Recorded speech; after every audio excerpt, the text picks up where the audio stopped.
Hey guys, what's going on? It's Eli, back with another review video, and continuing on, reviewing more Christmassy films on the weekdays. Yep, so that's right, you read the title, and as was teased in the last review video,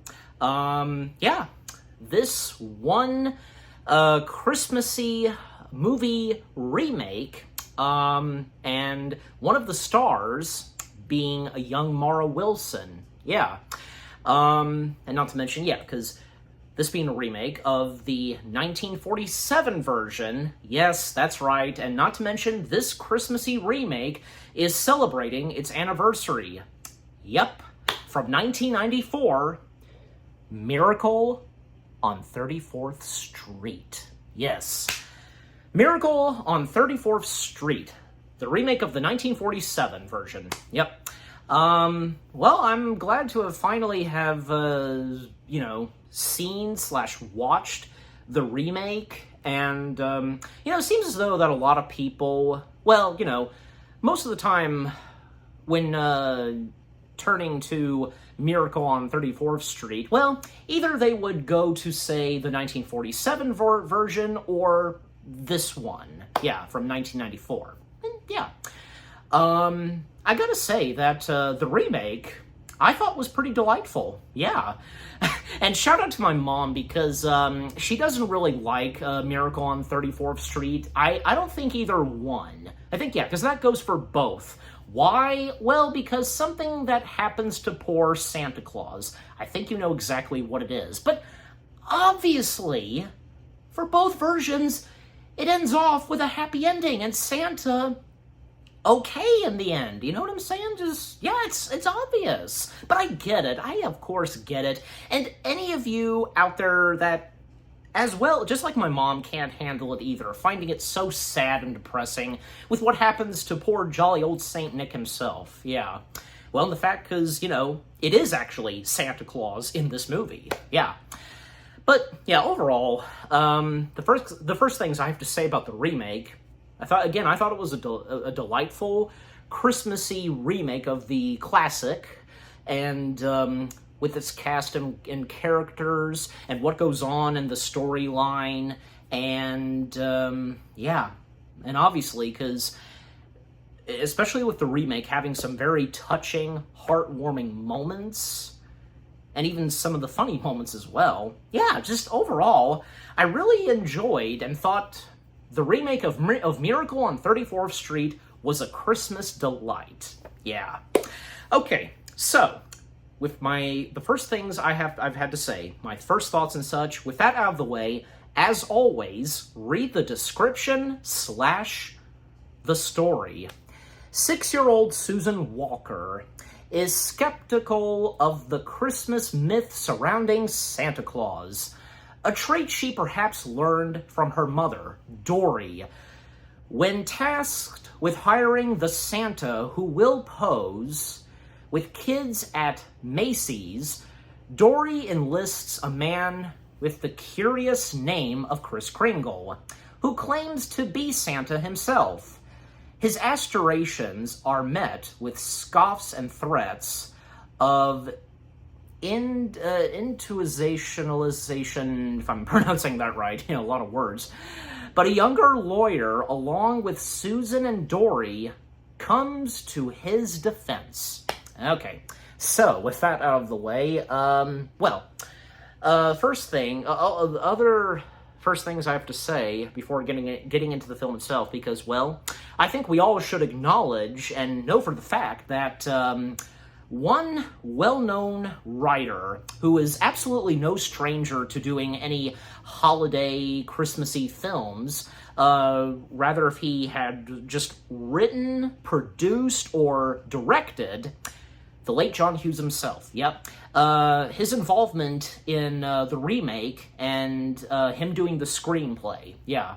Doing a good chunk of movies in the 90s, where he did a lot of screenplays from this, and there was also two live-action Disney films, Flubber and 101 Dalmatians, yeah. But of course, other stuff that he's worked on that are Christmassy, well, obviously, some of the biggies have to be, say, National Lampoon's Christmas Vacation and the Home Alone films. Oh yeah, definitely. And also Planes, Trains, and Automobiles, although, you know, that's really like, say, a Thanksgiving film, but I think it's obvious, like, in between Thanksgiving and Christmas, the setting and such of Planes, Trains, and Automobiles, right? So, yeah.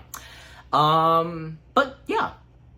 John Hughes, even though, because he had some ups and downs, and this technically being one of them, but that's not to say that the remake of Miracle on 34th Street is god-awful, no.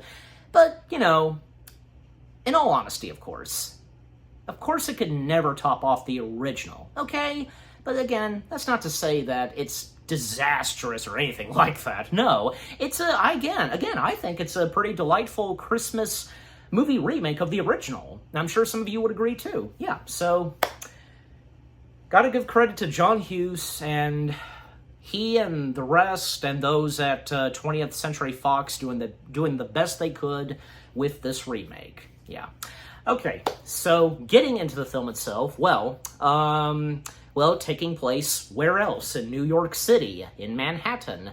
And, because the opening to this movie, nice with the opening credits, but, yeah, with one of the first things we see, well, we see one of our main characters, Kris Kringle himself, and whom is actually Santa Claus, being played by the late legendary Richard Attenborough. Yeah.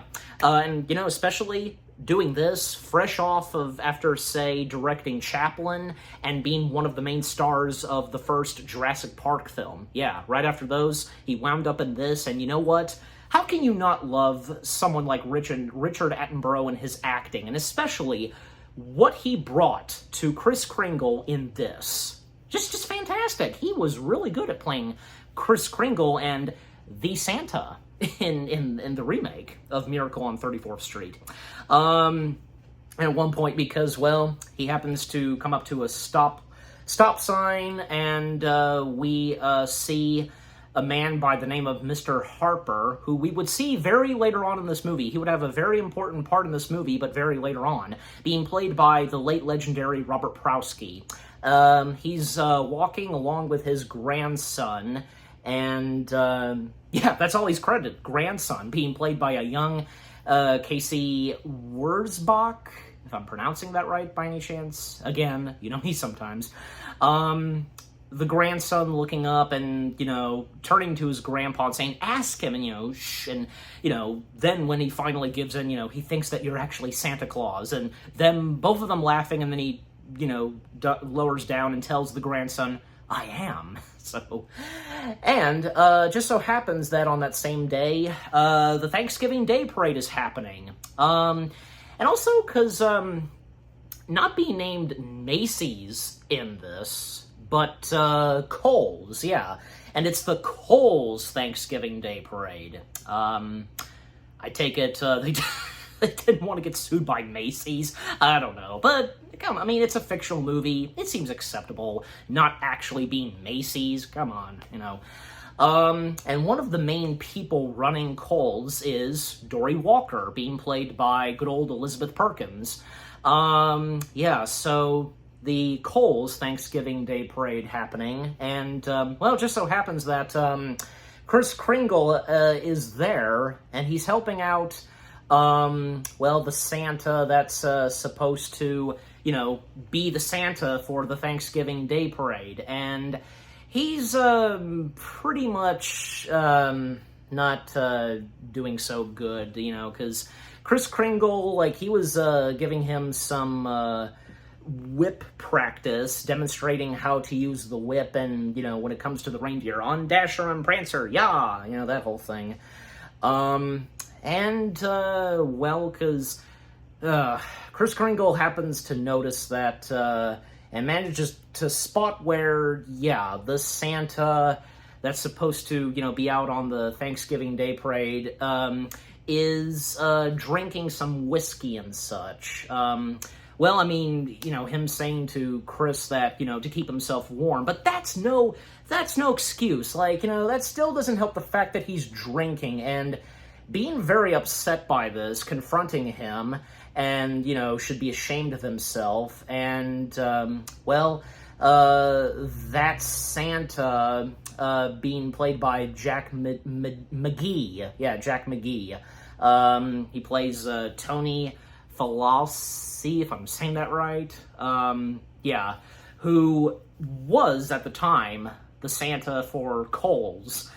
But after the little incident, what happened, and right before the parade started, and with the Santa float, with him getting on the sleigh, and when a cop showed up to break the fight, between Chris and Tony, some of the kids noticed, like, say, when he was climbing up the float and on the sleigh, his butt crack was showing, and when he got tangled by a little bit of the whip and his pants were falling, and then causing the sleigh to slide down, and that was pretty much it.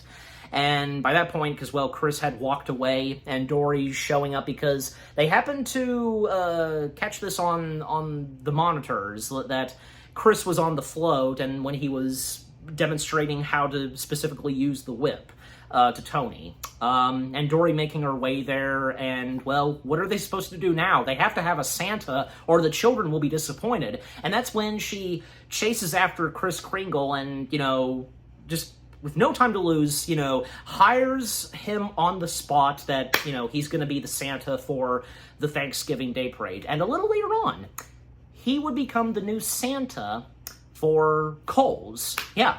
And after just a little bit of convincing, it didn't take that long to convince Chris, and little does Dory know, almost throughout this movie, that she's actually dealing with, supposedly, the actual Santa.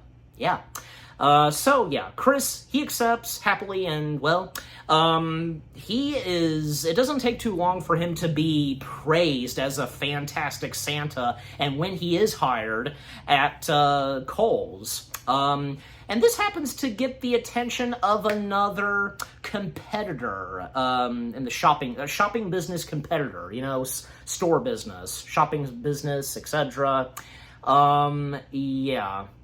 Because, not a good sign, and they happen to notice that it seems as though that Kohl's has the best Santa, and the competitor of Kohl's being Shoppers Express, and it's literally across the street from Kohl's.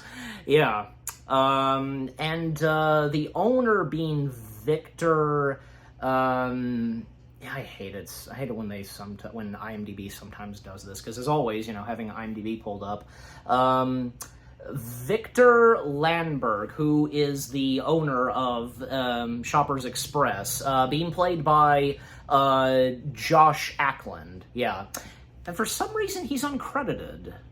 I don't know why, but it's just one of those things, But yeah, so the owner is called up about this new Santa that that Kohl's has got, and he doesn't like this, and very soon but surely, he has something planned up his sleeves, and with his employees, trying to find a way to possibly, take down Kohl's and outshop them, stuff like outbought them, outbuy them. Yeah. But overall, because, the parade went well. But also, coming back to Dory, because coming to her apartment that she lives in with her daughter, Susan Walker, being played by a young Mara Wilson. And this is after, she most notably, and fresh off of the success of Mrs. Doubtfire, and before, she would be in another Biggie, and where she would be the titled character. Isn't it obvious? Like, Matilda. And also, years before, say, she would be in Thomas and the Magic Railroad. But anyways, so yeah. Susan is not at the apartment, and there is a videotape left, a message to let her mommy know that Susan is still over at Mr. Bedford's place. Brian Bedford, being played by Dylan McDermott. I think, yeah, I'm saying that right, yeah. And Susan's slipping out something, you know, about how much Bedford likes her, and him picking up Susan, and that's the end of the tape, and yeah. And I gotta say, Susan being one of those kid characters, just amazing, and with the kind of dialogue and talk that any kid character like her has, and even Bedford making a comment about that, sounding like a 64-year-old. And then talking about, say, like, because Susan, for a while, actually not believing in Santa Claus, and she knows all this, even when later on in the movie she does show up along with Mr. Bedford at Kohl's when meeting Santa, Kris Kringle, and she knows all this, knowing that the business and, you know, someone dressed as Santa and the employees, all that, you know, but little does she know at first, yeah. And how smart she would be later on, and when knowing it's actually legitimately the Santa. And also Susan, throughout this movie, and at times, all she really wants for Christmas, not really anything like, say, you know, toys or anything like that. She wants a new daddy, and a little brother, and a new house. And she wants Mr. Bedford to be her new daddy. Because, if you couldn't tell already, even I had a feeling as well. And even later on, before Bedford himself explains this, well, yeah, something obviously happened to Susan's actual biological dad, you know?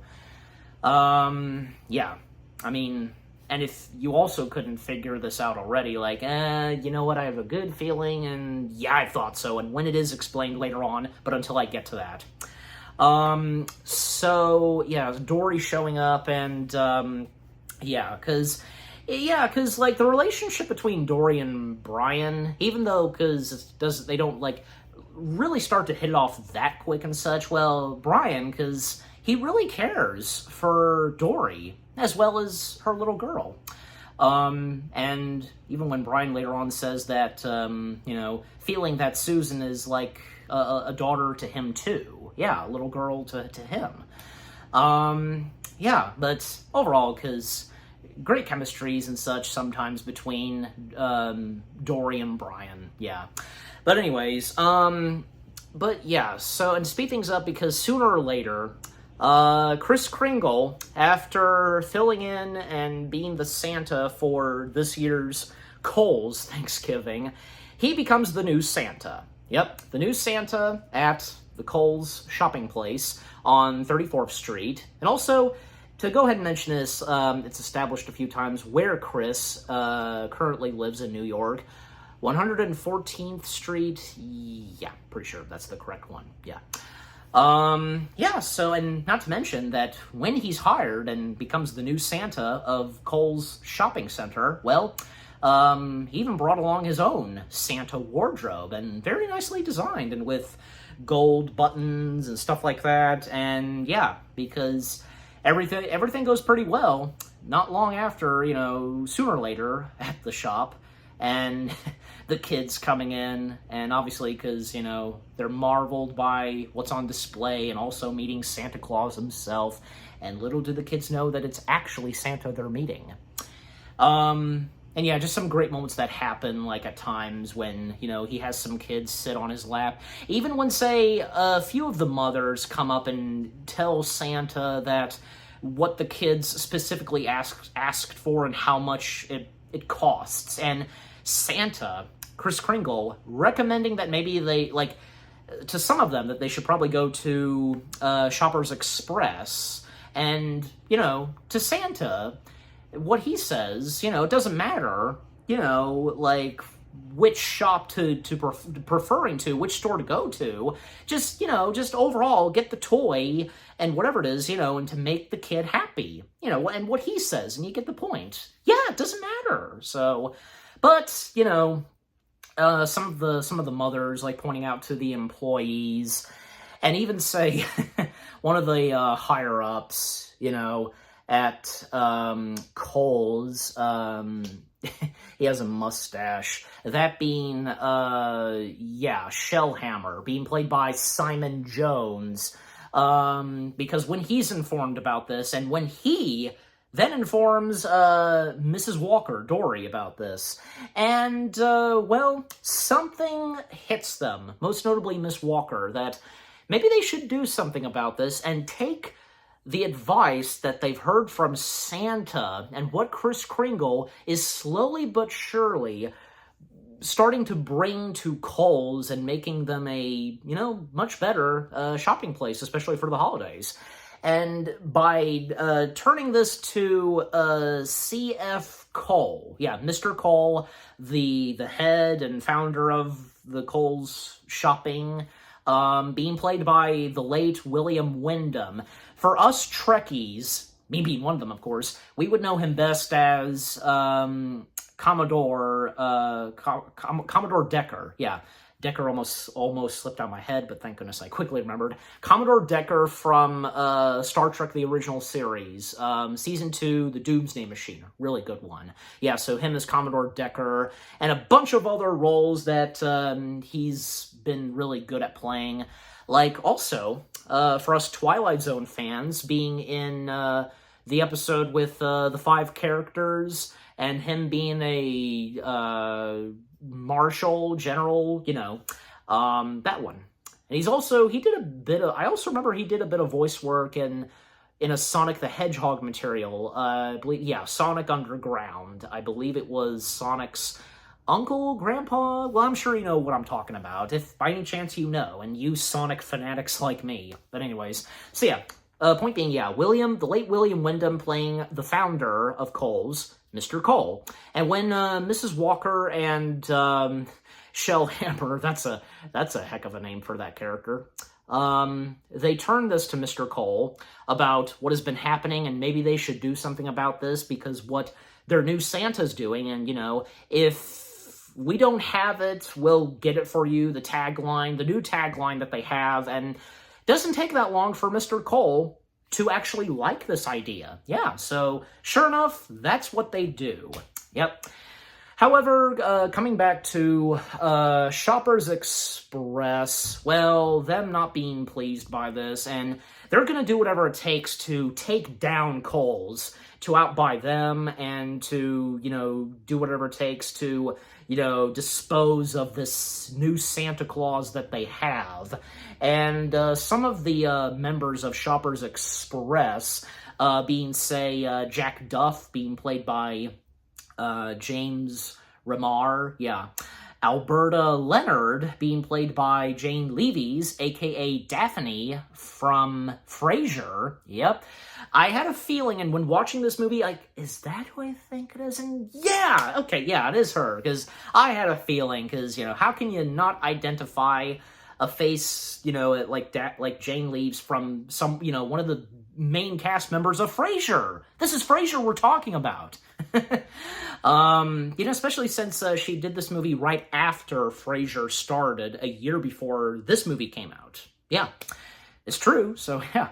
And also, there is, Ed Collins, another member of Shoppers Express, and Ed Collins being played by J.T. Walsh. Yeah, so some conversations that they have, you know, most notably there's Jack Duff and Alberta in the room with Mr. Landberg on how to take down Kohl's, and they can be the top shopping business of 34th Street, and, you know, finding a way to dispose Santa. And when a little later on, slowly but surely, they attempt to try and frame Kris Kringle, Yeah, and more on that a little later, because coming back to Cole's other great moments that happened, well, as was mentioned a little earlier, well, Susan finally meeting Kris Kringle in person, and can't forget to mention where during the parade and when the Santa float,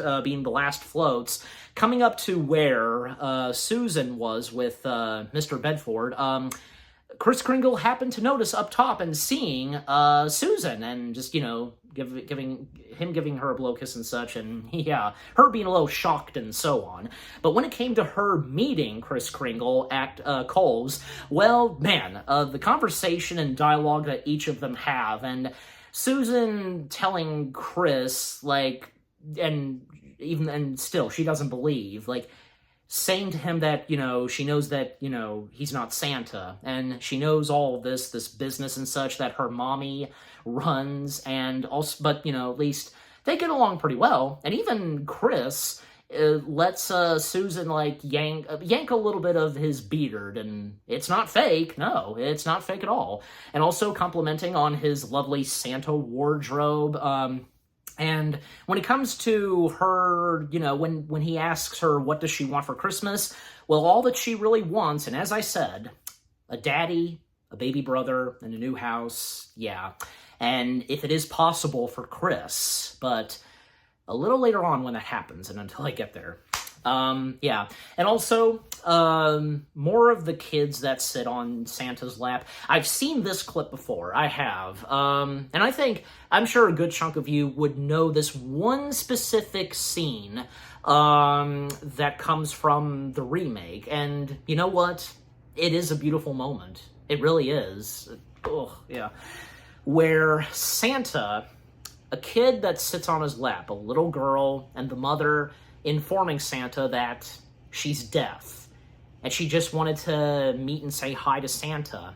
And Santa, what an amazing moment that he does. He does sign language. You are very beautiful, and just, how can you not be a little choked up by that? I mean, granted, I wasn't, but, there's no denying. That is a touching and sweet moment right there. It really is. One of the best moments, if not, to come from the Miracle on 34th Street remake, don't you think? Yeah, that's definitely a highlight from the remake. And even when we see Susan off the distance and such, she's watching this, and even Kris happened to spot her. Yeah, so yeah, again, that was a beautiful moment. And the fact that Kris mentioned this to Susan early on, where he can speak in different languages. Well, because he travels around the globe, and he knows, and obviously he does, to speak in different languages around the world, even those that are deaf in sign language. Yeah, obviously. And that's why, because Santa Claus, and even no matter what variation of Santa Claus in any Christmas materials, movies, shows, and this one, of course, fantastic. Oh, yeah.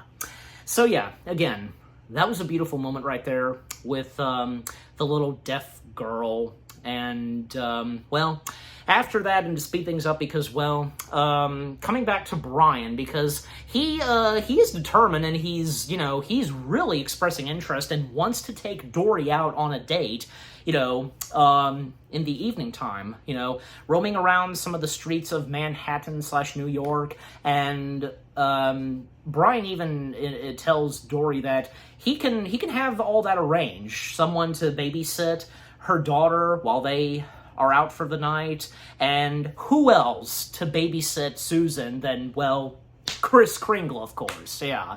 And yeah, the time that Dory and Brian have out at the night, well, how slowly but surely, things are looking good between them. Some nice moments that they have, even say, at one point, they view the ice skating rink, out in New York. That location. And, well, how, when they're there, I should have known that this was coming. It was bound to happen, obviously. They do go for a kiss. Yeah, even before that, they started to hold hands. And the time that Kris and Susan spend, with Kris babysitting Susan, pretty good. And, well, the dialogue that they have with one another, and when it's time to put Susan down to bed. Well, because call back to their first encounter at Kohl's and the mentioning of, wanting a dad and a baby brother, and even when she whipped out a picture of this to show Chris, all that she wants for Christmas, and to Chris's response, and if it's possible for him, and not that he's really wanting to let Susan down, just overall, pretty good dialogue that each of them have, and, what his response is to what Susan wants. Yeah. And after that, because, when coming back to Dory and Brian, out of nowhere, and kind of too early for him to do this, right? Because Brian, right before, Susan and Brian, say goodbye, and, she heads back into the apartment, because he whips out an engagement box with an engagement ring. He wants to marry her, but Dory, it is obvious, even later on when Brian knew this, that she was scared, and she turns him down. And, maybe not the right choice of words that he says, like, putting his faith on her. Maybe not the proper word to be saying that, But at the same time, we get it and we understand that he really loves her. And you know what? For Dory, after what she went through, and even as of now, whom she's been seeing at times, not dating at first, but up until that evening, more likely in the possibility that, Brian is the right man for her. And, one of those things where, you're never going to find a perfect, like, whether if it's a man or woman, never going to find a perfect one in a long time. And Brian seems like the perfect choice for her. But to her, she can't do this, and it's very sad, but yeah. And after that, because Chris, by this point, leaving the apartment and, waiting for a taxi, he happens to see across the street Brian, and he can see that Brian is looking down, and, when Brian telling Chris, about the engagement ring and asking her to marry him, and where he does mention what happened to the original man she was with, the father of their daughter, because at a very young age, during school and college, they got together, and the boy that she was with had some drinking problems. Yeah, even Chris, as any of us, hate to hear these kind of stuff. And, after Susan was born, Susan's father, the biological father of Susan, left and was never seen again nor heard from ever again. Yeah.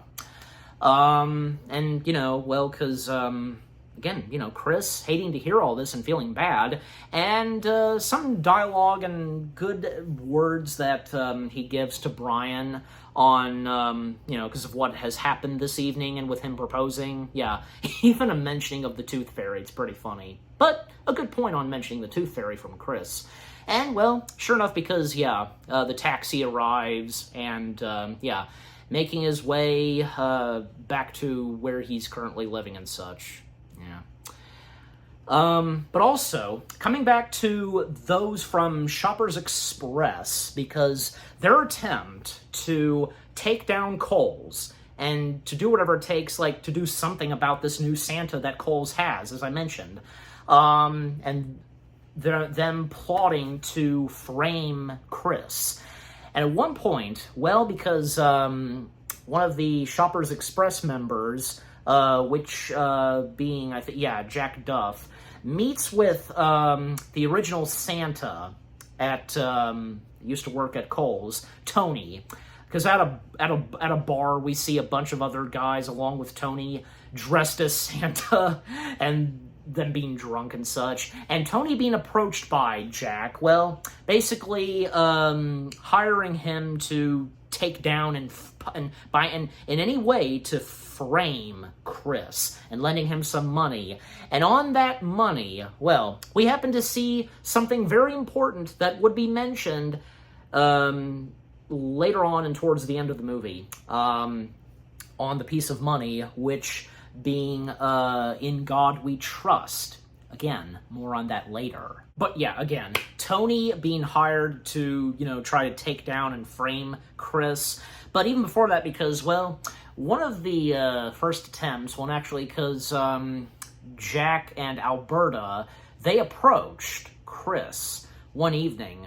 They happened to, follow him, and, well, they happened to see that Chris was talking with some of the reindeer, and when they approached him and, introduced themselves, and Chris introduced himself as Kris Kringle, well, because they, at first, offered him a job, hiring him to be their Santa at their store, but he kindly, graciously turns it down, and, well, at least be nice of them, lending him a ride back to where he lives, and they just so happen to be going in that direction as well. And the conversations that they each have in the limo until they drop him off, yeah.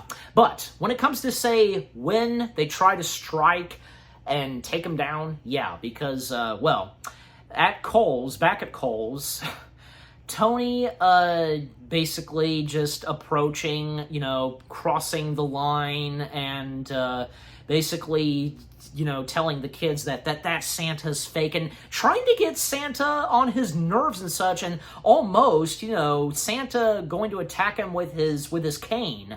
And even when Chris was almost going to, kind of do that, at the very start of the movie when, he confronted Tony with him drinking and such, yeah. But, Tony being asked to leave and, yeah, the best he could do to try to almost get Chris on his nerves. But later that evening, those from Shoppers Express following Chris, and Tony happened to be on the spot, and when he, at the right time, is starting to approach and walk up to Chris, and by doing so, trying to get Chris on his nerves, and at a point where, yeah, he was just about to hit him with his cane, but Tony caught it and pretended that it wounded him, it hurt him and such. And this drawing attention of a lot of people, and yeah, sadly, Chris being framed. Yeah, it's unfortunate. That moment, it just gets, sometimes, those kind of moments get to you, oh my gosh, the stress and such. And when a picture was taken, and it made the newspapers, and where Chris, covered his face a little because of the flashing, yeah, so, by this point, there's nothing that can be done for Chris, for now, because he's now framed and he's been taken to jail. And how everybody in New York feels about this making the news and putting Kohl's in a bad spot, and even, Susan feeling sorry and sad for this, especially, and also Dory and Brian. And, well, even when Dory calls up Brian about this, well, Brian soon becomes Chris's attorney / lawyer, yeah.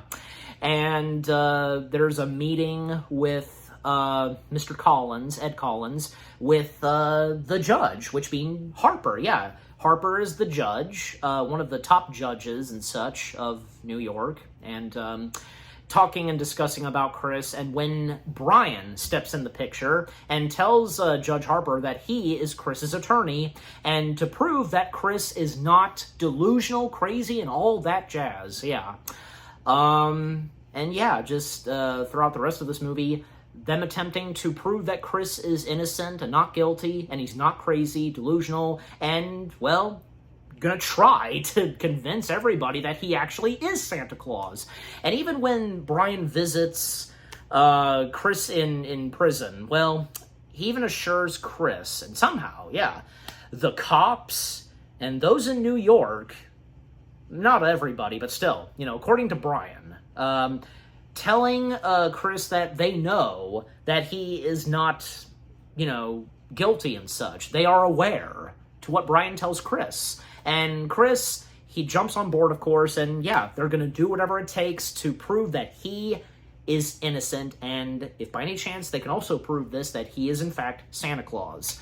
And yeah, 3 days happen, the court in session, and Brian, of course, being there, and Chris, and at times, Dorian, her daughter Susan, being there, up to, say, day 2 and then day 3, yeah. And, well, also, Ed Collins also being there, and the witnesses being brought in and asked, being questioned, like, a kid, which being Daniel, being brought up and asked, you know, what he asked Santa for Christmas, and it goes pretty well. And then even when, at one point, Mrs. Collins is brought in, and yeah, Ed Collins is not pleased by this. Yeah, Mrs. Collins being played by Lisa Sparman. Yeah, I think I said that right. Yeah, because what she's asked, and, you know, they have to, you know, tell the truth and such. And when Chris being one of the first ones to be brought up and, you know, to swear to tell the truth, he asks, like, if there's a Bible he can touch, and, you know, but he'll do it by his heart, you know, I swear, just, yeah. But overall, yeah, because it goes pretty well from Daniel and Mrs. Collins, and, yeah, Ed determined to take down Chris, of course. Well, and that goes for Shoppers Express. Little does the court know, and everybody else at New York, that it's really Express Shoppers that's behind all this. Yeah. But, yeah, so far it kind of goes pretty good. Kind of. Not fully, but still. And when even say one of the reindeer is brought in for, well, basically why a reindeer was brought in, basically to have Santa make the reindeer fly. But he can't, and he explains that the reindeer only fly on Christmas Eve. So yeah. And even I had a feeling that something was going to happen. I'm sure you might as well, you know, when watching this movie, where Susan at one point stood up and, you know, confronting Ed Collins, calling him a big fat jerk, that this man, and she's referring to Chris, that he's a nice, sweet man, and yeah, you tell them, definitely. You tell them, Susan, especially to Mr. Collins. But, yeah, how, not all of it, but again, kind of.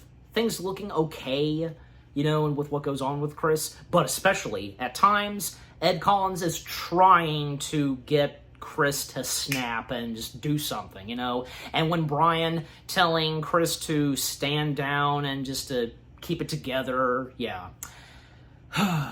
But, yeah.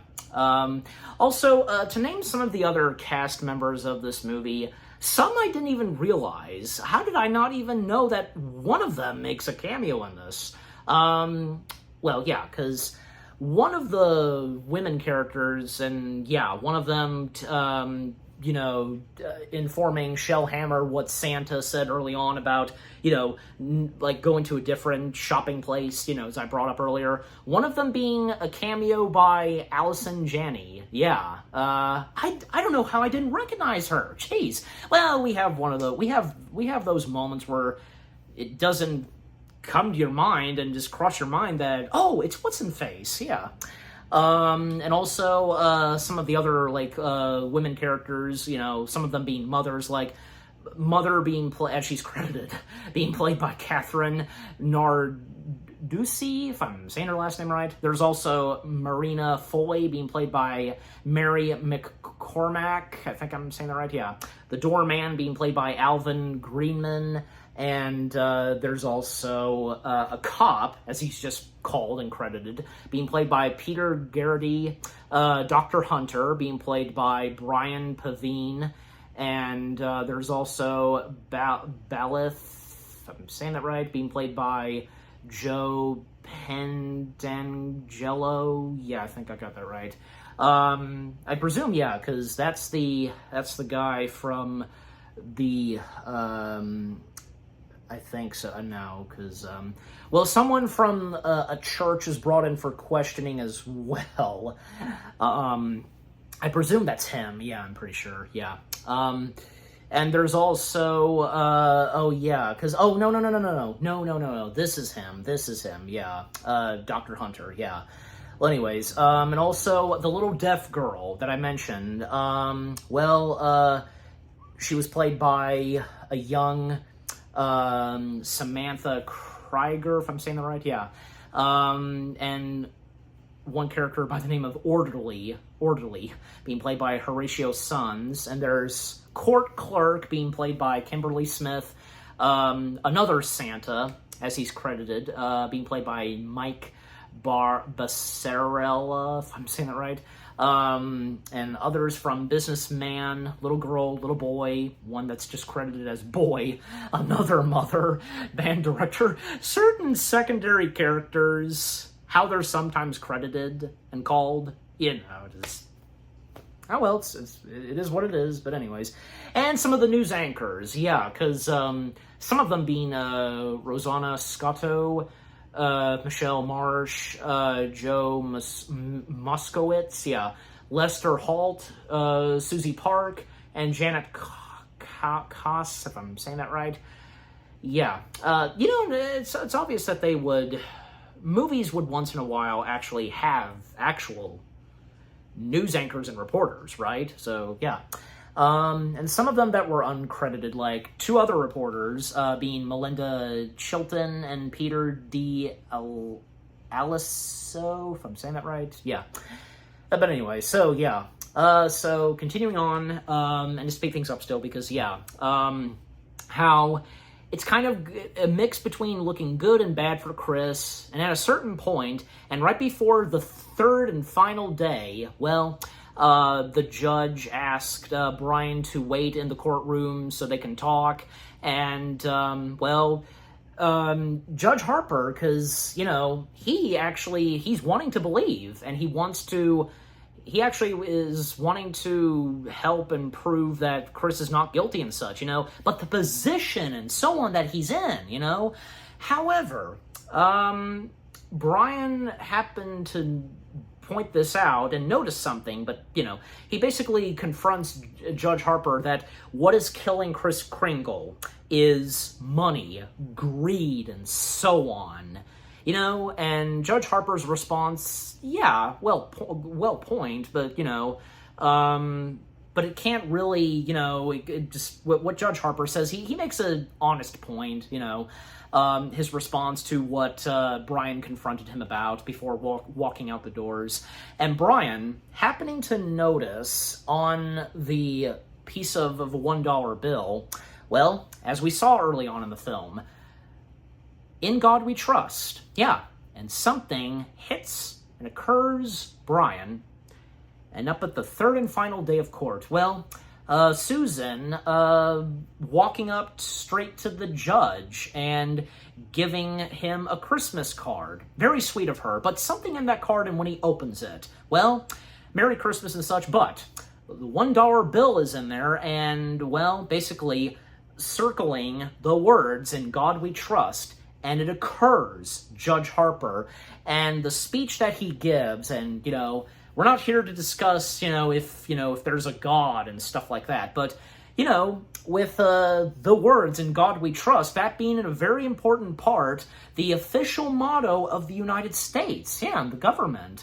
and, the thing of, we should believe, and, well, in the end, him saying that, we should believe that there is a Santa Claus, and in the end, the case is dismissed, it's closed, and Chris is a free man, he's not guilty, and thus, believing that he is Santa Claus. Yeah, it all turns out great for Chris, and, especially a little early on, everybody in New York, crowds of people, waiting to see what would happen, and when the word is out, and it's official, that Chris is not guilty and he is Santa, and when it is official, yeah, because the crowd cheering, not to mention, a little early on, people around New York, the entire streets of New York, banners, and even, say, a blimp and all that, saying that we should believe, and even when, even Coles got involved in this, and when, Dory confronted Mr. Cole about this, that they should be sticking up to Chris, and that's what happened, and commercial that was made, with Mr. Cole that, we should believe in Santa Claus. Do you believe in Santa Claus? Yeah. In the end, it all turned out great for Chris. Yeah. And as for, say, Shoppers Express, well, starting with Mr. Collins, well, he at least, wishes both Brian and Kris Kringle a Merry Christmas. And, well, Mr. Collins mentioning to Chris about what his kids say that, by not missing their house. And Chris has got it. And Chris pointing out to Ed Collins that, if asking if by any chance he removed the TV antenna from the rooftop, because last time his trousers / pants got caught in the antenna. So yeah, can't let that happen again. And as for, well, Shoppers Express, looking very bad on them, and that especially goes for, the founder. Yeah. Well, good riddance to him anyways, and besides, you know what, because I was this popped in my head, and while watching it, Mr. Victor Lamberg, in the end, he has no change of heart. He is pissed by this, and that it's going to look bad on their business, their shopping business, and not believing in Santa Claus. This was reminding me a little bit of comparison, and kind of a wannabe, don't you think? Mr. Potter from It's a Wonderful Life. Towards the end of that movie, he never has a change of heart. So the same goes for Victor Lamberg, right? It's so obvious.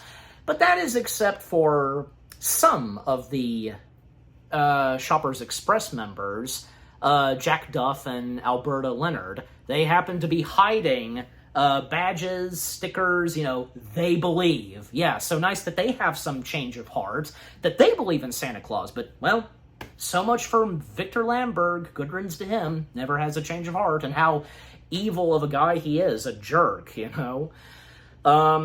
Yeah. So anyways, so all ends well. However, we're not quite finished yet because, well, and to speed things up because, well, just so happens that Chris helps out with something. He leaves a cup for each of them, leaving some letters to each Dory and Brian, because things, of course, do get patched up between Dory and Brian, but they still haven't technically tied the knot yet. But that is until, and as I just said, a couple of, letters are left for each of them to meet, and unbeknownst to them, both of them are meeting at the same location, which being at the church, and the pastor being there that we saw earlier, and, the organ music is playing, which being wedding music, on an organ. Dory first arrives, and then Brian shows up. They're puzzled, and each of them think that, did you do this? Did you do that? And, well, someone did, and not the pastor. And when they find out a little later on, and, well, the next day, and, well, obviously, because it's Christmas Day, we see that Susan at the Christmas tree, and, she still hasn't gotten all that she wanted, but when staring at a Santa ornament, well, because a light beam is hitting it, and, well, she turns, and, her mother's there, and Dory points out to her little girl that she's wearing a ring, and it's official now. And when Brian, steps in, and yeah, they got married, and all that all that Susan was asking for. Now she has both a mom and a dad, a new proper dad for her. But that's not it, because, well, we then see them taking a taxi cab, and they're making their way to this one particular house that, Susan was wanting and asked for, asking Santa for. And unbeknownst to them, because they were just going to this location to where this house is for photography or something like that, most notably from Brian. But, well, it turns out it's their house. It's up for sale, and they get it. It's their house, and it's thanks to Chris. And even when Shellhammer being there and addressing to them that this house is theirs, and well, them then discovering and realizing that this was Kris Kringle's doing, and Dory, she can't believe it. And well, they of course fully believe now that yeah, all this time Santa Claus being right there. And, the whereabouts of Kris Kringle, Shellhammer even addressing to them that he would have loved to be there in person, but he got caught up and was busy and is overseas. Yeah, because, well, obviously the North Pole, right? And speaking of the North Pole, because, yeah, the North Pole being mentioned a couple of times, even when, say, at court, Santa got upset and basically pointing out that, his workshop and all that stuff, being invisible and in the dream world, that. So obviously he has gone back to the North Pole at his workshop, and yeah. For Dory, Brian, and Susan stepping into their new official home. Yeah. And one comment that Susan makes, something that she didn't get, but, but them pointing out to Susan that, Santa is listening and she'll get it, next time and so on, what they say. And right before Susan goes up the stairs to check out her new room, well, Dory asking Susan if there's anything else that Susan asked for. And, well, we know this, and it was mentioned too that, aside from, having a new daddy, which being Brian, and a new house, the third thing that she asked for, a little baby brother. And the surprised looks on both Dory and Brian, and, when Susan walks up, Dory, touching her stomach, and, yeah, a baby boy on the way soon, and, well, Dory and Brian, well, obviously, they're happy by this, and, well, one last kiss we see from each of them, and, yep, that's how the movie ends. A great way to end off the remake of Miracle on 34th Street right there, definitely. Yeah. The remake of Miracle on 34th Street. Again, I found this delightful and a not bad remake of the original. And like I said, it's not god-awful or anything like that. It's a decent and, I think, really good, delightful Christmas movie remake. Yeah. The story from beginning to end of the Miracle on 34th Street remake, really good. The cast of characters, from, say, Elizabeth Perkins, Richard Attenborough, and Mara Wilson, and everybody else from Dylan McDermott, Jane Leavies, Simon Jones, William Wyndham, J.T. Walsh, James Remmer, and everybody else. They were really good, and with a couple of cameos, even, say, Allison Janney, and also Commander Coulson being played by Greg Nooney. Can't forget to mention him because, yeah, when being brought in the court and asked if, by flying over the North Pole and such, because, government and such, never finding a North Pole and such, Santa's workshop, yeah, pretty funny, and yeah, Greg Noonan, really good in that too, and again, from Allison Janney, and also, to mention some of the other cast members, Robert Prowski, Alvin Greeman, yeah, just, again, they were really good. The music and score, really good too. The funny moments and especially the heartwarming and emotional moments, oh yeah, really good too. Just, yeah, overall, the remake of Miracle on 34th Street, again, I thought was a delightful, Christmassy movie remake, and, again, it can definitely not top off the original, but again, that's not to say it's bad, okay? It's a pretty decent, delightful, Christmassy movie remake. And I'm giving the remake of A Miracle on 34th Street, yeah, this sounds about right. 7 out of 10 stars. Yes, 7 out of 10 stars for the Miracle on 34th Street remake. And what about you guys? What did you think of the remake of Miracle on 34th Street itself? Any of you that grew up with this and saw this before the original version? What were some of your favorite moments, and any moments that made you teary-eyed and just, and whom you enjoyed the most in this movie? From, say, a young Mara Wilson, Elizabeth Perkins, and, of course, most notably, Richard Attenborough playing Kris Kringle, a.k.a. the Santa Claus in the film. Yeah. Just overall, what do you think of the Miracle on 34th Street remake itself, and with what I've had to say, my review, and yeah, what did you think of my review? Leave comments and give this review video a like, as always.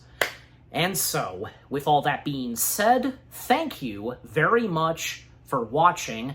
I hope you guys enjoyed my review of the Miracle on 34th Street remake. More review videos are coming your way. They're going to be awesome. Keep looking forward, and I'll see you guys in the next video / review. And, of course, continuing on, reviewing more Christmassy films on the weekdays. Stay tuned, because the next Christmassy film that I'm going to be reviewing, it too is also celebrating its anniversary. And let's just say, and to best describe it, woman being in the title, okay? And one of the cast members of this Christmassy film is Winona Ryder.